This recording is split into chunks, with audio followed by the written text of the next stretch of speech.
Well, welcome back to ENGI307, Data Analysis and Machine Learning. We're continuing on our survey of machine learning methods. And so now we're getting into another one. This will be the fifth of 6 different types of strategies that we could be leveraging. And so this one is going to be focusing on decision tree learning. And so maybe you've bumped into this either formally or informally, but hopefully as a result of this lecture, it'll be a little bit clearer to you of the advantages of using a decision tree.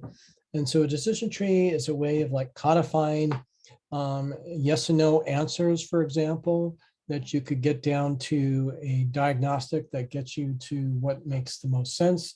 You can be thinking about it from that point of view. So for this module, we'll be looking at the utility for using patterns with fixed sets of attributes. And so how we can codify that into a tree and architecting decision tree building. So specifically, we'll be talking, first of all, provided an introduction to what decision tree learning is all about. We'll give an example of a classification decision tree. And then we'll get into more specifics in terms of algorithms and approaches. We'll talk about the measure of impurity for evaluating splits of decision trees. And so how well is that decision going to work? There can be some ambiguity, and we've talked about that with some of the other approaches where that comes up. Then we'll be talking about a couple of things, the gain ratio and the Gini index. These just are some useful ways of going about how we could be doing the construction of a decision tree. Then we'll talk about the classification and regression tree or CART decision tree. And finally, we'll talk about pruning the tree. So decision trees map the reasoning process. It uses a structured reassembling trees to describe the data set and solution. It can be visualized by following different paths through the tree. It uses a hierarchical rules to divide data sets into data partitions. Each time a split takes place, the components of the resulting partition becomes increasingly similar to one another with regards to the target. Decision tree methodology is a preferred classification method for many situations with minimal analyst input and easy user understanding. So that's kind of encouraging. So decision tree learning is generally best suited for problems with the following types of characteristics. Patterns are described by a fixed set of attributes. The output variable y is Boolean valued function. That is a binary classification problem. And the training data is described by the data set D of n patterns with corresponding observation outputs. So some clearly laid out type of a problem is where this would make sense. And we'll see an example with some data in just a moment. Decision tree learning is an extension of the basic decision tree learning algorithm that allows handling of continuous valued attributes and learning functions with more than 2 possible output values, that is multi-class classification problems. The basic characteristics of a decision tree problem is it uses a hierarchical model for supervised learning. So we're back to supervised learning. The training set is portioned into smaller subsets in a sequence of recursive splits as the tree is being built. The building follows a top-down hierarchical approach. The tree learning algorithms are greedy and seek the best split approach in the decision structure, that is non-backtracking is just desired. The tree with no errors and smallest number of nodes is desired.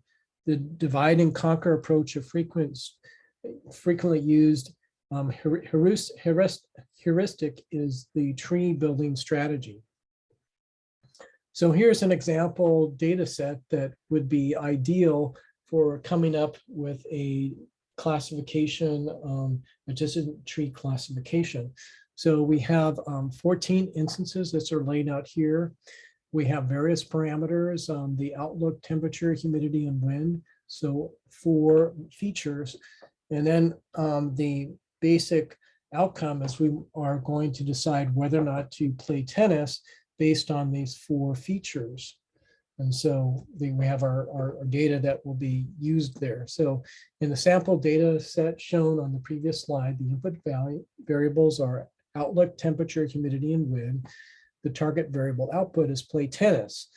So the target function to be learned as y hat is either either don't or you do. So either a 0 or a 1. If play tennis is yes, then y hat should be the same as the y hat for a certain sample, which is equal to the 0 if play tennis is no.